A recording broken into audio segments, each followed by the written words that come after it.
नहमदुहु व नुसल्ली व नुसल्लिमु अला सय्यदिना व मौलाना मुहम्मदिन रसूलिहिल नबिय्यिल अमीनिल मकीनिल हनीनिल करीमिर रऊफुर रहीम। अम्मा बअद फ़अऊज़ु बिल्लाहि मिनश शैतानिर रजीम। बिस्मिल्लाहिर रहमानिर रहीम। वाजिबुल एहतराम साथियों, अल्लाह ताला का बेपनाह लुत्फ़ व करम और उसका एहसान अज़ीम है कि जिसकी तौफ़ीक से हम उसके ज़िक्र के लिए उसके घर में जमा हैं। आज हम अल्लाह की तौफ़ीक से सूरा अल इनाम की आयत नंबर 114 से अपने सबक का आगाज़ कर रहे हैं।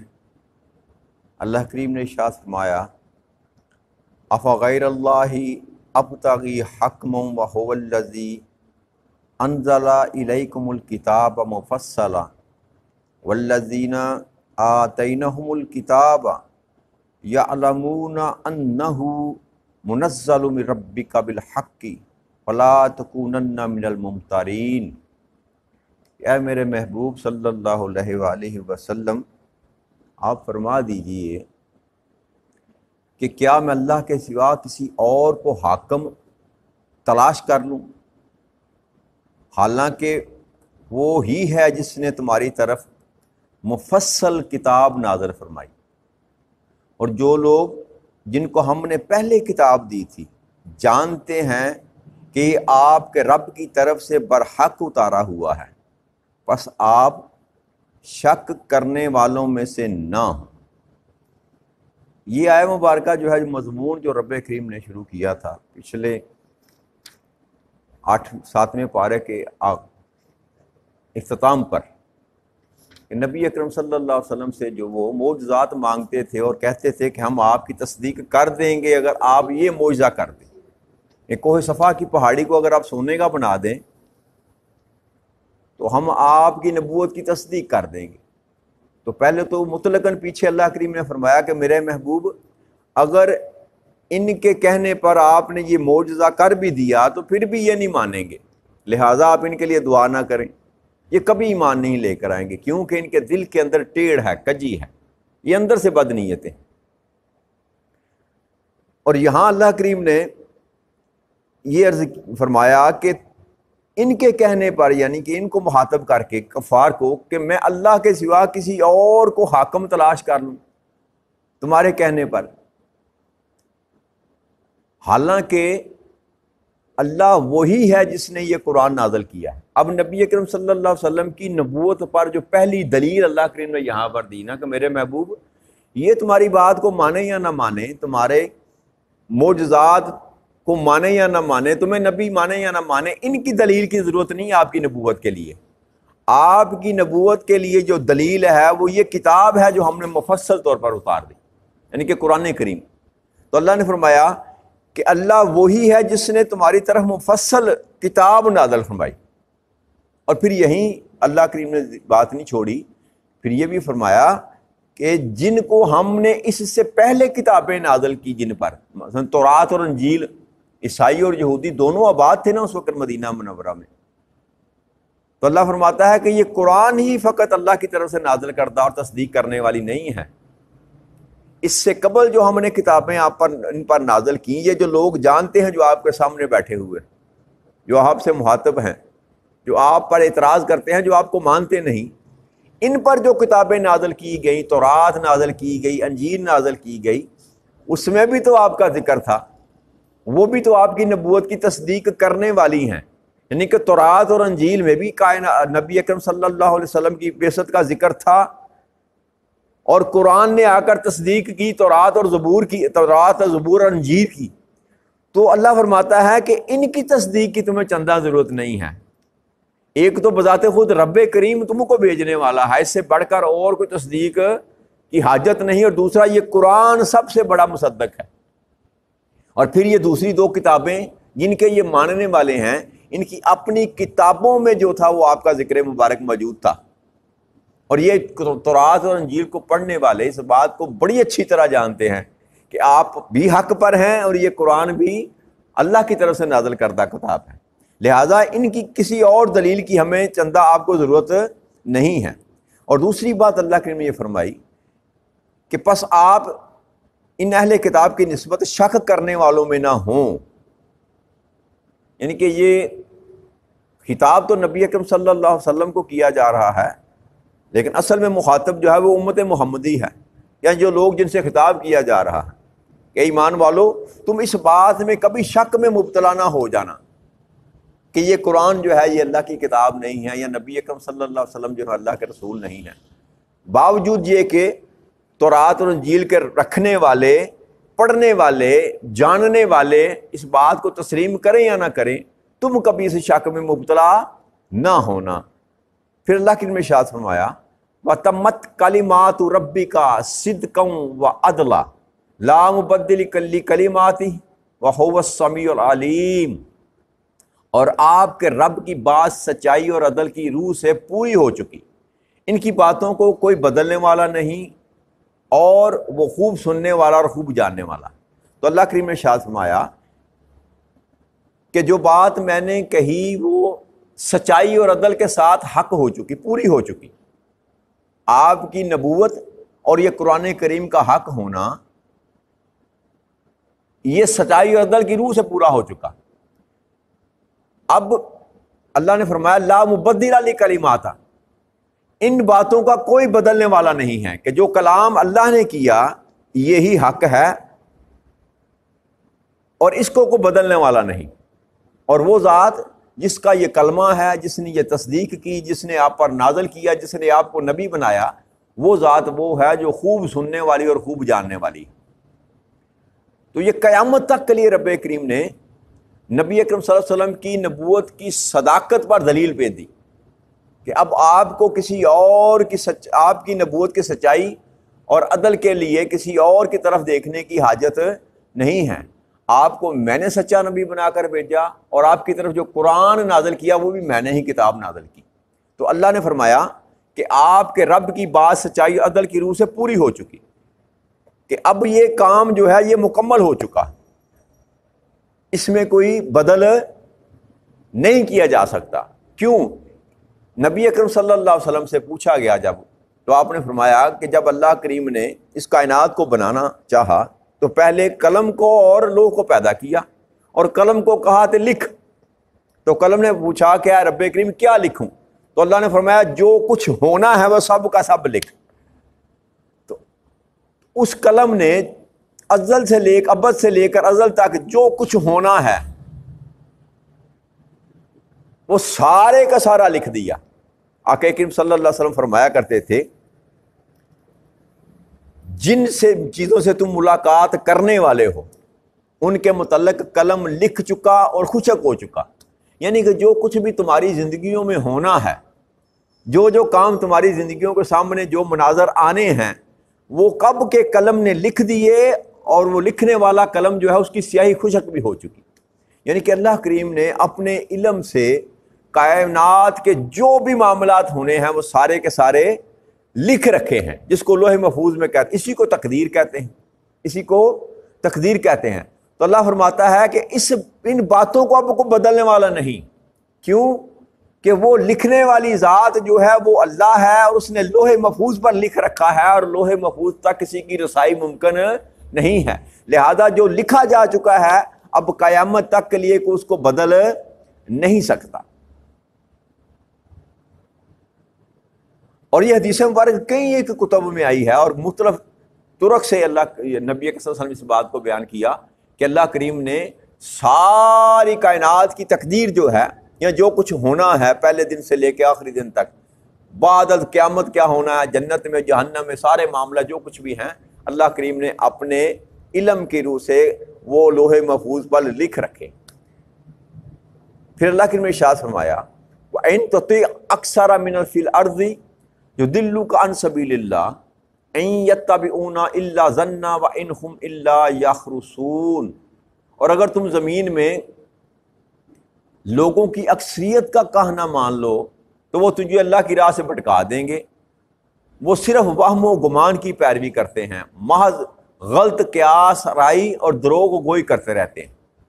تو اللہ نے فرمایا کہ اگر آپ اس حق کو چھوڑ کر، اس دلیل کو چھوڑ کر ان جھوٹے لوگوں کی चिकनी चीड़ी बातों में आकर आप इनकी बात पर यकीन करना शुरू कर देंगे तो ये यकीनन तुझे अल्लाह की राह से भटका देंगे, गुमराह कर देंगे। और वो सिर्फ वहम व गुमान की पैरवी करते हैं, महज गलत क़यास राई करते हैं। अल्लाह ने दो बातें यहाँ पर की, एक ये कि जिस पर ये कायम हैं, जिसको ये हक समझे बैठे हैं, जिसको ये सच समझते हैं, वो महज क़यास है, वो महज द्रोग गोई है, झूठ है, उसके सिवा और कुछ नहीं है। ये उनका गुमान है और वहम है, ये हकीकत का इसके साथ कोई तल्लक नहीं है। और अगर तुम में से भी कोई इन की बात पर यकीन करते हुए इनके पीछे चल पड़ा तो वो क्या करेंगे कि तुझे अल्लाह के रास्ते से हटा देंगे।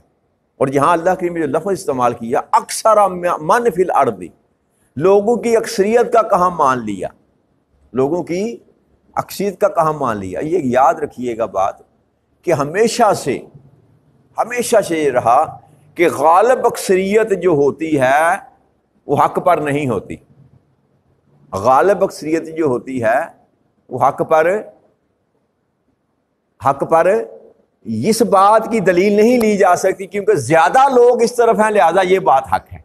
अल्लाह ने इस बात की नेगेट किया कि ये कहना क्योंकि ज्यादा लोग इस तरफ हैं लिहाजा ये बात हक है। हक ही होता है, बेशक उसको मानने वाले थोड़े ही हों। तो अल्लाह हक वालों को एड्रेस कर रहा है कि तुम इन गालिब अक्सरियत की बात जो हक पर नहीं है अगर तुमने मान ली तो तुम अल्लाह की राह से ये भटका देंगे, गुमराह कर देंगे।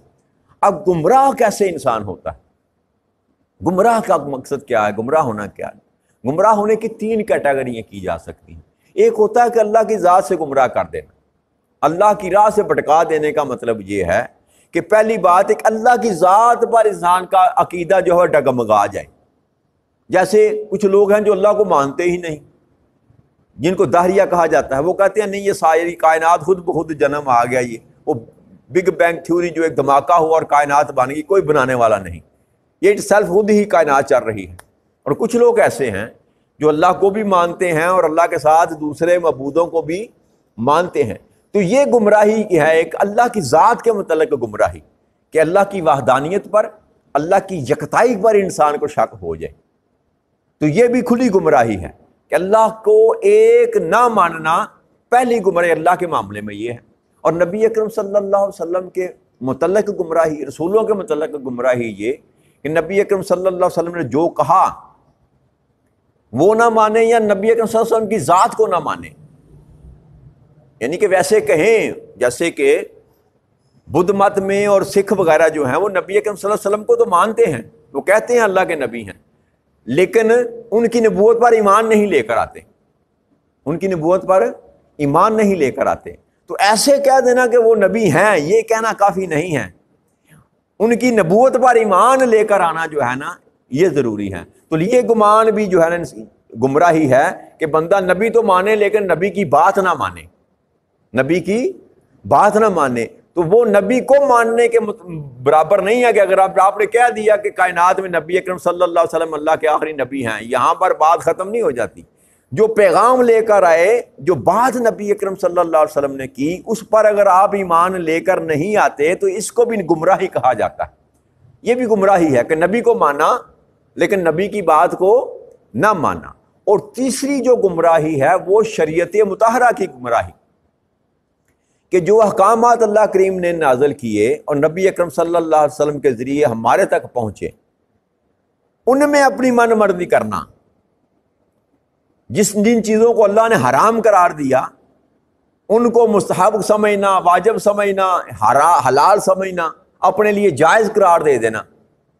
और जिन चीज़ों को अल्लाह करीम ने हलाल किया उनको अपने पर हराम कर लेना। यानी कि जिस बात से अल्लाह करीम ने मना किया वो करना और जिस बात का करने का कहा उससे रुके रहना। तो ये भी गुमराही है, ये भी गुमराही है। तो इन टोटलिटी गुमराही ये है कि इंसान ना अल्लाह को माने या अल्लाह की ना माने, रसूल की ना माने, कुरान की ना माने, और मानता अल्लाह को भी हो, मानता रसूल को भी हो, मानता कुरान को भी हो। जैसे हमारा मामला है, हम भी करीब करीब ऐसे ही हैं। हम अल्लाह को भी मानते हैं, अल्लाह के रसूल को भी मानते हैं सल्लल्लाहु अलैहि वसल्लम को, कुरान को भी मानते हैं, लेकिन نہ ہم اللہ کی ماننے کے لیے تیار ہیں، نہ اللہ کے رسول کی ماننے کے لیے تیار ہیں، اور نہ قرآن کی ماننے کے لیے تیار ہیں۔ اور اگر ان کو اکٹھا کیا جائے تو یہ بات ایک ہی ہے، بات اللہ کی ماننا یا رسول کی ماننا یا قرآن کی ماننا۔ آپ کہیں گے وہ کیسے؟ وہ اس لیے کہ یہ قرآن جو ہمارے سامنے پڑا ہوا ہے یہ وہ کلام ہے جو اللہ کا کلام ہے۔ یہ شریعت جو ہم تک پہنچی، یہ کتاب جو ہم تک پہنچی، یہ کس کی کتاب ہے؟ بھیجنے والی ذات اللہ ہے، لے کر آنے والی ذات رسول اکرم صلی اللہ علیہ وسلم کی، اور دیا یہ پیغام اللہ کریم نے۔ تو جو بات اللہ کی ہے وہی رسول کی ہے، وہی قرآن میں ہے، وہی قرآن میں ہے۔ لہذا جدا کر کے اس کو نہیں دیکھا جا سکتا۔ بات کرتے ہوئے کہا جاتا ہے اللہ اور اللہ کے رسول کی بات ماننی یا قرآن کی بات ماننی۔ اللہ کی بات بھی وہی ہے، رسول کی بات بھی وہی ہے، اور قرآن کی بات بھی، اس میں کوئی فرق نہیں ہے۔ لہذا من چاہی تعویل کرنا یا اپنی مرضی سے کیا کہتے ہیں شریعت کو ماننا، اپنی مرضی سے ماننا یا اپنی مرضی کی تشریح کرنا، اپنی مرضی کی تعویل کرنا، اس کو گمراہی کہا جاتا ہے کہ اصل رستے کو چھوڑ کر بندہ غلط رستے پر چلا جائے۔ جو بات اللہ نے کہی نہیں وہ اللہ کا نام لے کر اس کو استعمال کیا جائے، اور جو بات کہی ہے اس میں سے رستے نکالے جائیں، حرام چیزوں کو حلال کر لیا جائے یا حلال چیزوں کو حرام کر دی، جیسے ہمارے طبقات میں ہوتا ہے نا، من چاہی طویلیں ہیں، یہ فلاں شے نہیں کھانی، یہ فلاں نہیں کھانی، اس پہ فلاں کا نام آ گیا، اس میں فلاں کا نام آ گیا، یہ بکھرے ہیں نا ہمارے معاشرے میں ہیں، خود بخود حرام کر دیا، یہ بھی حرام ہے، یہ بھی حرام ہے، یہ بھی حرام ہے۔ تو یاد رکھیے جس کو اللہ کریم نے حرام نہیں کیا اس کو حرام کرنا گمراہی ہے، اس کو حرام کرنا گمراہی ہے، اور جس کو اللہ کریم نے حرام قرار دے دیا اس کو حلال کرنا گمراہی ہے۔ اللہ کریم نے کسی کو اجازت نہیں دے رکھی، اللہ اور اللہ کے رسول نے یہ اجازت کسی کو نہیں دی کہ جس کو اللہ اور اللہ کا رسول حلال کر دے اس کو حرام کر دے، یا جس کو اللہ اور اللہ کا رسول حرام کر دے اس کو حلال کر دے۔ لہذا یہ سارے جو معاملات ہیں نا، اللہ اور اللہ کے رسول کی معاملے بات یا قرآن کریم کی بات یا حدیث مبارکہ میں جو کچھ نبی اکرم صلی اللہ علیہ وسلم نے بیان کیا، اس میں سے من چاہی تعویلیں نکالنا یا پیش کرنا، یہی گمراہی ہے، یہی گمراہی ہے۔ انسان چاہے کسی کے پیچھے چلے یا اپنی خواہش نفس کے پیچھے چلے، بات ایک ہی ہے۔ کسی کی بات مان کر اگر حق کو چھوڑ دے، اللہ کے راستے کو چھوڑ دے تب، یا اپنے نفس کی بات کو مان کر اللہ کے راستے کو چھوڑ دے، بعد دونوں ہی گمراہی کی طرف جاتے ہیں۔ تو لہٰذا ایسی چیزوں سے بچنا چاہیے کہ جو اللہ فرماتا ہے یہ تو محض ہے وہم و گمان کا سودا ہے، ان کی پیروی نہ کرنا، جن کے پاس حقیقت میں اصل ہے ہی نہیں، وجود ہی نہیں۔ جو باتیں یہ کرتے ہیں، جو طویلیں یہ پیش کرتے ہیں، ان کا وجود ہی کوئی نہیں۔ اور کئی دفعہ نبی اللہ کریم نے چیلنج کیا، اگر ان کے پاس ہے میرے محبوب سے ان سے کہیں جو تمہارے پاس ہے وہ لے آؤ نا، کوئی کتاب لے آؤ، کوئی دلیل لے آؤ، کوئی اللہ کا حکم لے آؤ۔ تو یہ قرآن ایک ایسا اللہ کریم کا معجزہ ہے، اللہ نے چیلنج کیا کہ اب اس کے بعد کوئی اس کے مقابلے میں کوئی اور بات لے کر نہیں آ سکتا۔ اس لیے قرآن کا حق ہونا، اس کی سب سے بڑی دلیل یہ ہے کہ اس کے مقابلے میں قیامت تک کو کوئی کتاب بلکہ ایک آیت بھی لے کر نہیں آ سکتا۔ تو اللہ نے فرمایا کہ ان کے پیچھے نہ چلنا، ان کی باتوں میں نہ آنا، ورنہ ہوگا کیا کہ یہ تمہیں اللہ سے دور کر دیں گے، اللہ سے رستے سے تمہیں گمراہ کر دیں گے، تمہیں بھول بھلائیوں میں ڈال دیں گے۔ لہٰذا اپنی ہوائے نفس پر یا ان لوگوں پر جو دین کے ساتھ تعلق نہیں رکھتے، یا دین سے دور ہیں، یا بے دین ہیں، کافر ہیں، مشرک ہیں، یا دین میں ہیں اگر ایمان والے ہیں مگر دین کے ساتھ شغف نہیں رکھتے، ایسے لوگوں سے دور رہنا چاہیے، ایسے لوگوں سے دور رہنا چاہیے۔ کیوں؟ یہ موجب ہوتے ہیں اس بات کے کہ کہیں آپ کے ایمان کو بھی نقصان نہ پہنچائے۔ لہٰذا جو بات کی جاتی ہے کہ اچھے لوگوں کے ساتھ بیٹھا کریں، اپنے جیسے لوگوں کے ساتھ بیٹھا کریں، نیک لوگوں کے ساتھ بیٹھا کریں، اللہ والوں کے پاس بیٹھا کریں، اسی سے ہی آپ کے ایمان کی بھی حفاظت ہوگی اور اسی سے آپ کی زندگی میں بھی بہتری آئے گی۔ اللہ تعالیٰ آپ کو اور میرے ایمان کو محفوظ رکھے اور ہمیں دین مبین کو سمجھنے اور اس پر عمل کرنے کی توفیق عطا فرمائے۔ وما علینا الا البلاغ المبین۔ السلام علیکم ورحمۃ اللہ وبرکاتہ۔